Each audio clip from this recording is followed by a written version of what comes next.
Oh awesome. my god, right? Yeah, I know. That would be like so good.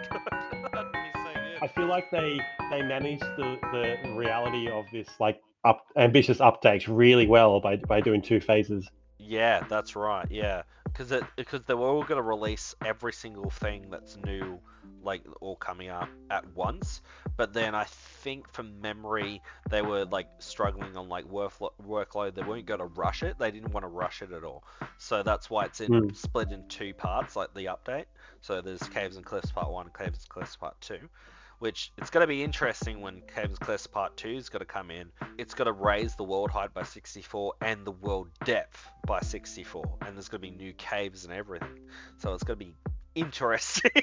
So Yeah, I hope they have a converter for it because I don't want to, like, yeah, I don't want to just be like, oh, I have to wait till someone invents a converter mod or whatever, you know what I mean? I hope they can have some sort of converter so it kind of like converts what you've discovered so far and converts it to that new depth and height.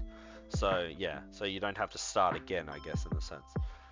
yeah. I feel like I'm not a coder, but to be able to change like a gaming platform Mm, with realms that people have already created sounds like a yeah. logistical nightmare for the coders working on That's that. right. Yeah, exactly. So I'm like, I hope they have some sort of workaround because I guess instead of converting the entire world, even unregistered chunks, they could just make. Well, I guess it depends because they can always make something like that, but warn people if you have a giant world and you've explored heaps, it's going to take a while to convert. Yeah, it's a Yeah, scenario that's very unfair because those who've explored the most are at a disadvantage. exactly. Yeah, that's right. But yeah, hopefully they can come up with some sort of workaround because I definitely don't want to start again. Or maybe go into, well, there's another option if you go into MC Edit or whatever, like an editing program where you can edit the world, where you have to cut and paste into a new world, if you know what I mean, like kind of Yeah, get well, everything in the if that's cut the and paste. case, though, like there'll be so many people who aren't that tech savvy who will be at a disadvantage, and this is a great Yeah, game for kids too. So exactly. that's a. Yeah. I feel very sorry for everyone at Mojang and and Microsoft I right I now. know, yeah, because I'm like, it's definitely, yeah, kids game, and it's got to be so annoying for kids if they're, and even other people, they've spent maybe a couple of years in their world, and if they can't come up with a solution or whatever at Mojang or whatever, that then they would be like, yeah, it would be very like hard for them to switch, kind of make that switch to a new world, because they've done like heaps, presumably in their other world, if they've done like that much, and And if like yeah, there's a patch to solve for the already discovered spaces, that sort of helps yeah, for the adults who are tech savvy who have a huge exploratory like realm they've got. yeah, that's And right, it helps for the kids who might not have explored so much, but there'd be a whole bunch of people in the middle ground who are just swept away with a disadvantage. that's right, yeah, um, that's right. Uh, oh, I'm glad I'm not a CEO right now. exactly. Well, hopefully Mojang, is doing good at the moment in terms of. They'll probably never listen to this. Yeah, I hope they're doing good both on mental health because that's like having so much backlash. Because I think I've read and looked at. There's heaps of people that are like, "What? We have to start again," all this kind of thing, and it's like nailing into them. And I'm like, oh, hopefully they're like, not taking it personally. Well, I guess it's their game, but like, you know what I mean. Like, Well, hopefully there they'll. were there were glory days in the MySpace time when people knew that they were working on a project that would get cancelled, but they Mm, knew that it had to happen anyway. yeah, And true. from what I hear, it's actually kind of fun. Like you work on something, it's gonna not gonna end up in it, but you work on Yeah. it anyway, just as an avenue, and it's kind of like a holiday. Hmm. Yeah, that's true. Yeah, that makes sense. Or maybe I Yeah. don't know what I'm talking about. Oh, It's an awful. yeah. While we're stuck in this geode, guess what I got recently What dude? in real life, not in this game. Please, knowing you, another D&D book. No, no, actually, Okay, it's I have something you would two more never guesses. guess. Yeah, sure. So it's You'll not never guess so it's it, not but pop you, up. yeah. It's not pop vinyl. Not a pop vinyl, no. No, it's something completely different that I haven't brought ever, maybe. Um, Is it a car? not a car, no. Not yet. keyword there. No, yeah. I found this at like a tip shop, like a tip op shop. There's nothing wrong with it at all. You just need to wash it. It's like a big yellow teapot. It's like I have to send you a picture. It's just like there's nothing wrong with it. It's a big yellow teapot, and I'm like, far out. That's awesome. Like, there's nothing wrong with it at all. Someone's just gave it to the op shop for some reason. So for our international listeners, at our waste transfer stations in Tasmania, they have what's called a tip shop. So we throw stuff out, and then the people who work there take the stuff that might be of value, put it in a small shop, and then you can buy them. That gets recycled, and the proceeds of that help finance the recycling facility. Yep, that's exactly it. You got it spot on there. But it's a great system. Oh, it is so good. I love it because I always get those Coca-Cola glasses that like you would find like at Hungry Jack's or Macca's or whatever. That's usually where I would see a whole bunch of them is at a tip shop, op shop. And it's so good. Like I got nothing wrong with it, but I got a 6-pack box from that tip shop of clear Coca-Cola glasses, like a 6-pack of them in a box. Wow. And for like cheap as chips. And I was like, far out, that's awesome. Yep, they're mine. Because I didn't notice them first until the guy that kind of said, oh, I'm surprised, when I was buying other ones that are individual. He was like, oh, I'm surprised you didn't get the other box one. And I'm like, what box one? And he showed me, and I'm like, yep, I'm getting them. And they were like down the bottom shelf at the back, and I was like, how was I supposed to see that? Like someone must have just put it down there like on purpose so they can get it later so no one else could see it or something. But yeah, but I was like, I've hidden things in the rack before. Yeah, well, everyone probably has actually. Like, when you're a kid and you're like, I want this toy, but I have to come back for it. Just hide it underneath the aisle, like how that you can do that, like the space underneath it. Then yeah, if you're I do that as an adult. Yeah, you are. Yeah, so do I. But yeah.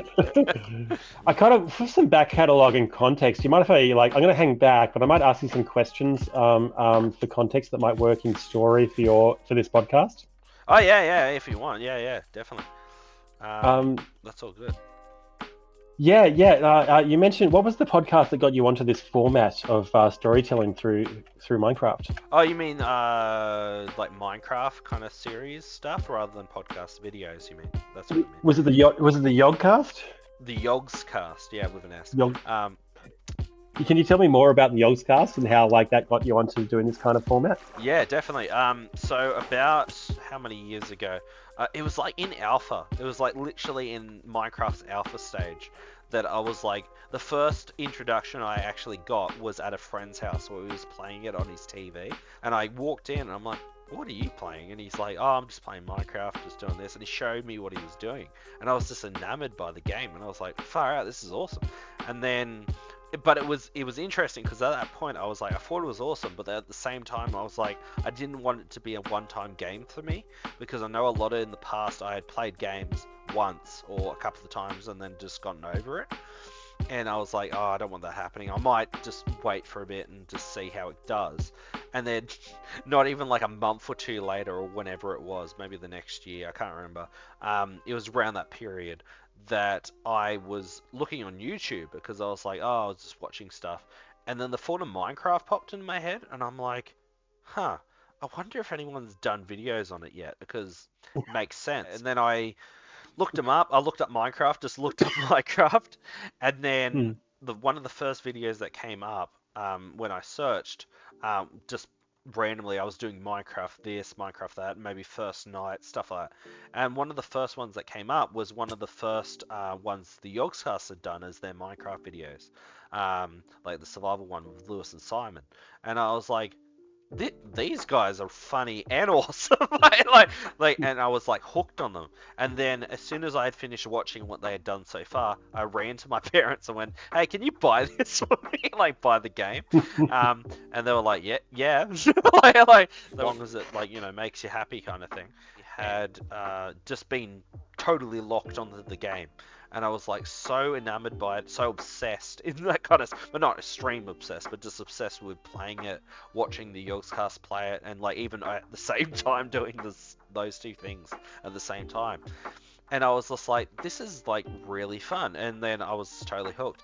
And then later on, maybe a year later, maybe when it was like, yeah, maybe a year later, I thought to myself, I was like, hey, I could probably try and do this, like make a YouTube channel. Because I was like, at that point, I was just enjoying watching YouTube videos. But then and then I kind of got onto the whole, yeah, creating a YouTube channel, making videos, all this kind of thing. And yeah, and then what took me as inspiration to make videos was the Yogscast, because they were the prime kind of reason why I started doing a YouTube channel, because they were really funny. I thought I could at least try it. And then later on, so yeah, I should double back. Yeah, so on the first video I ever made was with one of my friends called Jack, and we decided, hey, as one of the first videos, let's do an adventure map. And the first one we played, which I think was the only one we played at that point, was Curse of the Pumpkin Prince, and we didn't finish it. I remember we didn't finish it at all, but we were just having a fun time. And then later on, I started a survival series. I was playing it by myself for the first 2 episodes, and I said, and I've invited other people to come on, so there might be other people in this world, we don't know. I don't know. They might join at some point. But then episode 3 came around, and I invited one of my friends called Jordan, and he came on with his own. Well, he actually borrowed my sister's account to start off with, I remember, because we couldn't get him an account at that point yet. But then he did later on. His skin was a wizard skin, but it was a very like cartoonish looking one. And I was like, and it was so cool. He did it himself, which was like amazing. I was like, this is so good. And then he named his skin like Wizard Bra or something like that, like just like offhandedly. And I was like, oh, this is so good. We just played, like did a couple of recordings, and then later on we invited our other friend Jacob into it. And he's like, oh, I have an idea of how to introduce myself. And I'm like, oh, okay, what is it? And he said, I can't tell you yet. You have to start recording to find out. and I'm like, okay. And then Jordan and I started recording, went on to the top of our little tower house kind of thing. And then I'm facing the other way, and Jordan's looking down, and he's like, hang on. I think it's one of us was like, hang on, what's that over there? And the forest has started catching fire, like across the way from our island. And we're like, oh no, we better get down there now. And then we rushed across our bridge across to the mainland. And then we're starting to put it out, and then we discovered Jacob there starting the fire like he had a flint and steel, and he was just burning the forest. And we're like, Jacob, and he's like, oh hey, and then we're like, what are you doing? And he's like, I'm just burning down the forest. We managed to save it eventually, but we did burn out a good chunk of like the forest. Was that some kind of like chaotic neutral character that he's? Oh yeah, basically. So so and then later on, we thought, hey, why don't we make this into, because we were watching Shadow of Israel at the time, at that point.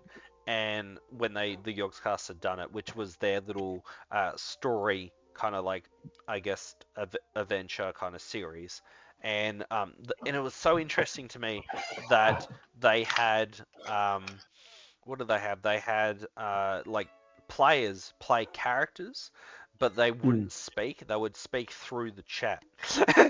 So, which was fascinating to me, because at the time when they first did it, people thought it was a part of the game. Like the NPCs they would, like in a quotation marks, they would encounter, people were like, oh, this must be a mod or part of the game, stuff like that. And they were like, oh, this is so cool, so advanced, stuff like that. And in actual reality, the characters were played by people, like their friends. And I was like, this is so cool, because I obviously knew it later on, but I was like, this is so cool.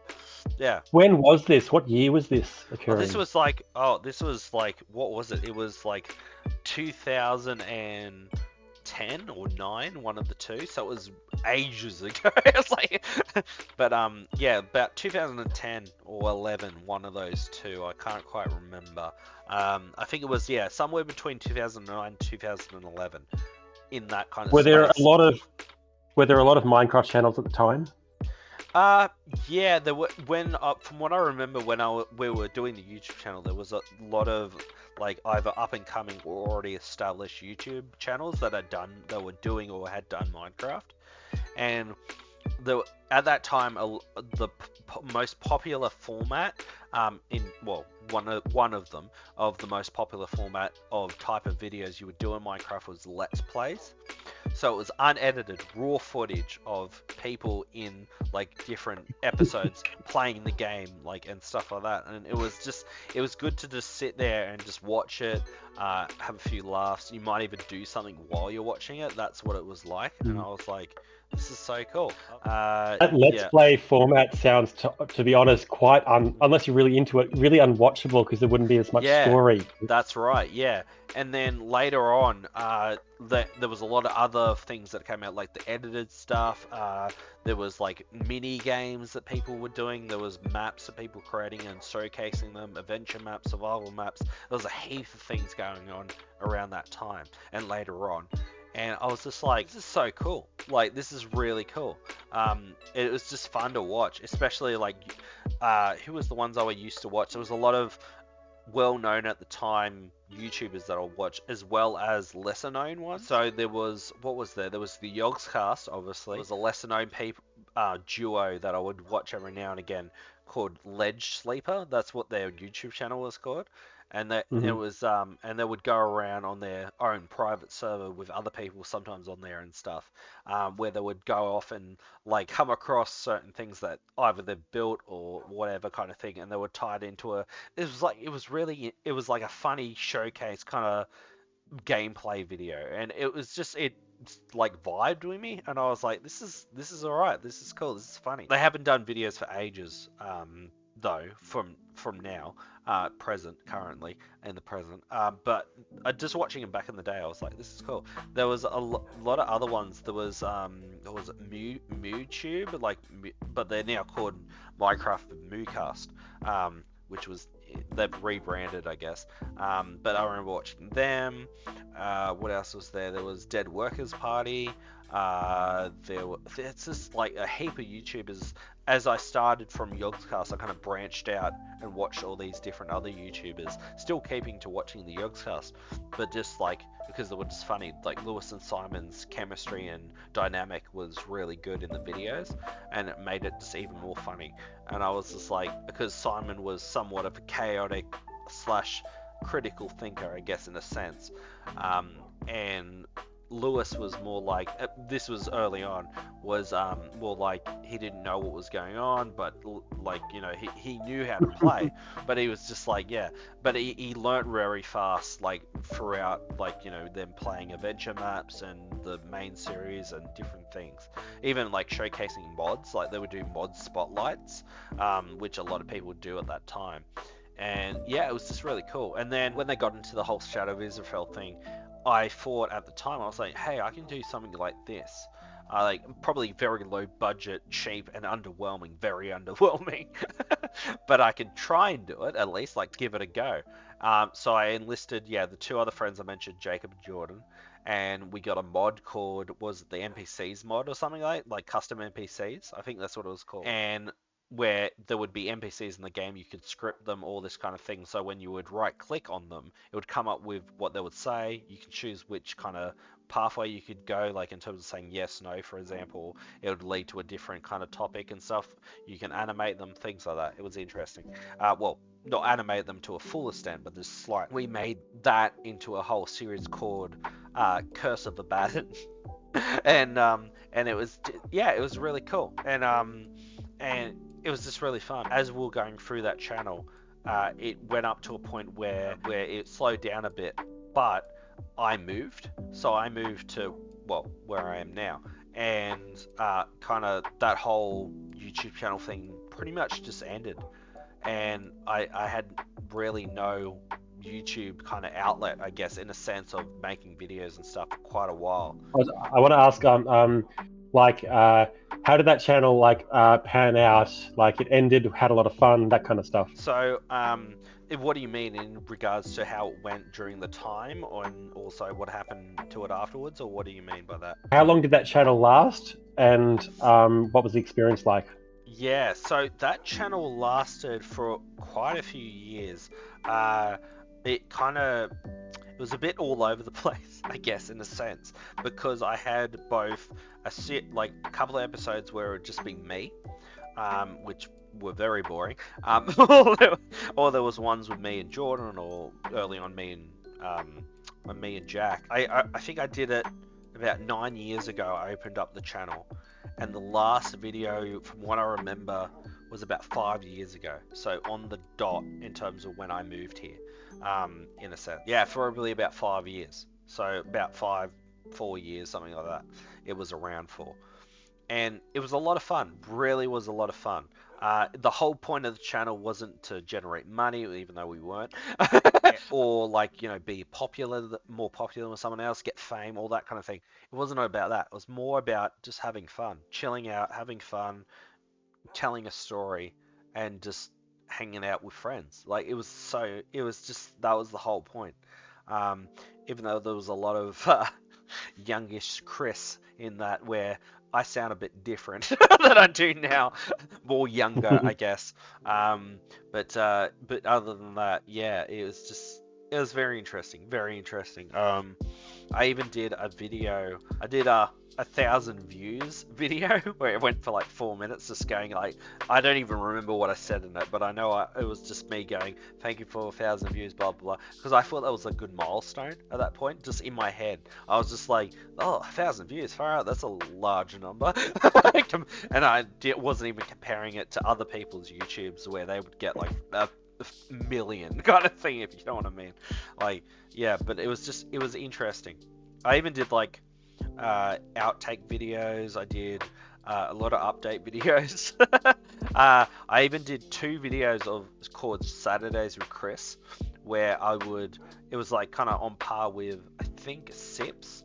He's another YouTuber, and he did similar, I think. I think he did, what was it, an evening with Sips, where he would go, yeah, I remember watching, and then I took inspiration. I was like, yeah, Saturdays with Chris. I only made 2 videos of it, but it was where I would play like maybe an indie game, or like a flash game for as long as I could handle it, for like maybe a max 10 minutes, and then submit that as a video after editing it. I even put inspiration from Yogscast doing like a series 1 or whatever recap that I think I've shown you, where they recap their first season plus the end of them being on their survival island, like after that, before transitioning into the Shadow of Israel.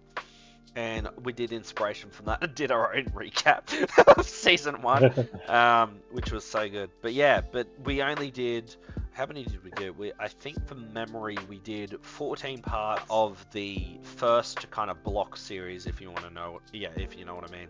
And then going into Curse of Abaddon, we only did 10 episodes, and there was the last video uploaded was part 10 of it, and it was just, yeah, it was fun. But then I had to stop because it was very hard for us to do any sort of recording, because I had moved to another state.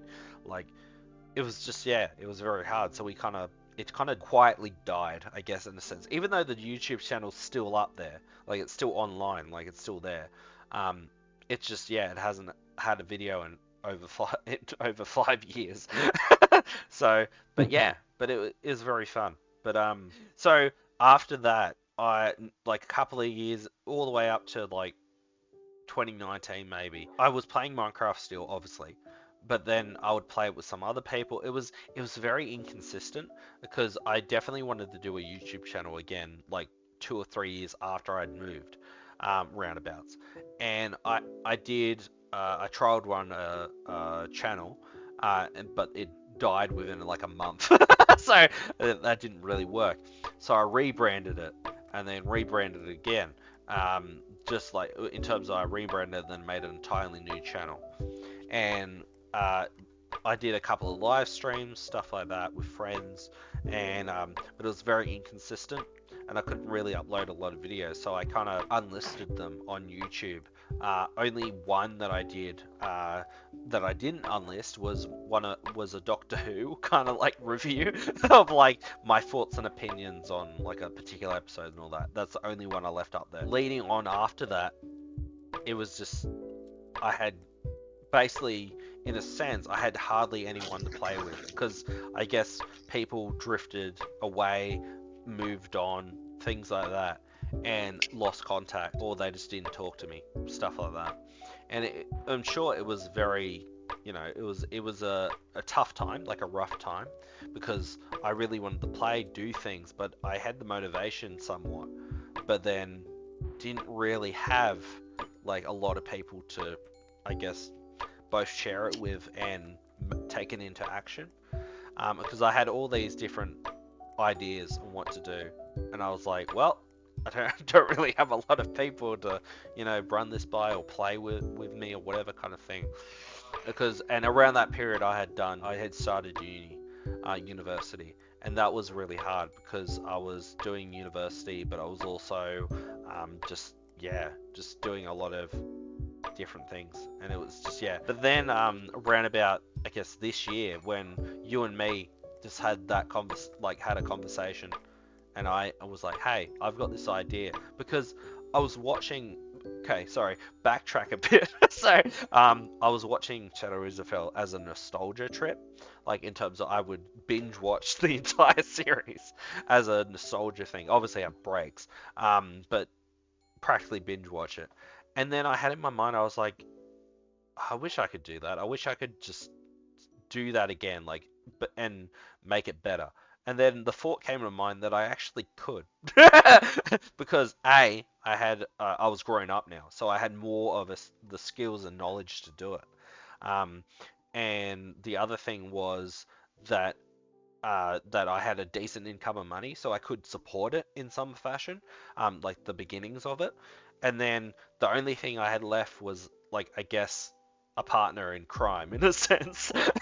and I was like, I don't know who would want to, because obviously by that point I hadn't talked to a lot of people, or they hadn't talked to me. That they either severed ties, or they just didn't talk to me, or they were busy all the time, and all this kind of thing. And then I was like, hey, I haven't talked to Tom in a bit. I wonder if he'll be up to it. So yeah, that's when I messaged you. We had a chat, and then we're here, basically, like, moving forward in time. Obviously not immediately we're here, but and it was a very zigzaggy, interesting journey, I guess, from then to now. Yeah, when you first pitched the project to me, I was like, firstly really grateful. And it sounded, at first I didn't get it, but then I started to understand about the previous experiences you've had. Yeah, that's right. Yeah. And of course, I was instantly on board, because I've done a lot of Dungeons and Dragons with you, where you've been the dungeon master. Yeah, that's true. Yeah, that's true. And I regard you as like one of the best storytellers of guiding like variable stories I've ever seen and experienced. Yeah, well, thank you for that. I appreciate that. Yeah, because it was interesting trying to adapt in D&D. As a DM, just adapting to what was happening, and like still trying to tell a story and things like that. And it was fun, very fun. Obviously, unfortunately, it did die eventually, in a sense. Like, it didn't die, but you know what I mean. But then I really do want to get back into like DMing again. It's just I have to work things out, see if I can do it, kind of thing. I think. What I love about your Dungeon Master style, like, you do research, make sure that every avenue will work, guide a story well, and when you create a story path, especially in your homebrews, there is relevance in characters, in NPCs and everybody, and there's like connection between characters in your realms. Yeah, that's right. Which is classic great storytelling. Like, I'm really looking forward to this, knowing that you've created it. Yeah, exactly. Yeah. Because it's got to be fun. I reckon it's got to be fun. It's going to be really good. I don't want to spoil too much for anyone that would be listening. But stay tuned for that, because for what's to come. Because it's going to be a wild ride of fun and enjoyment and craziness. It's gonna be so fun. I love it, especially the editing process. There's gonna be so much work in it. I know. Well, I've gone through stuff like that before, like in terms of just editing, because I've done even editing like as a hobby, I guess, in a sense. I like it, just testing things, trying to see what this works. Oh, that's cool. I might try that, like kind of thing. Trying to build up a bit of skill in terms of trying to edit. Well, somewhat skill, I should say. I'm not like a perfectionist at it, but yeah, it's gonna be really fun, I reckon. It's for the both of us, I reckon, and whoever's watching. But yeah, I reckon it's gonna be really fun. Yeah, it's gonna be good.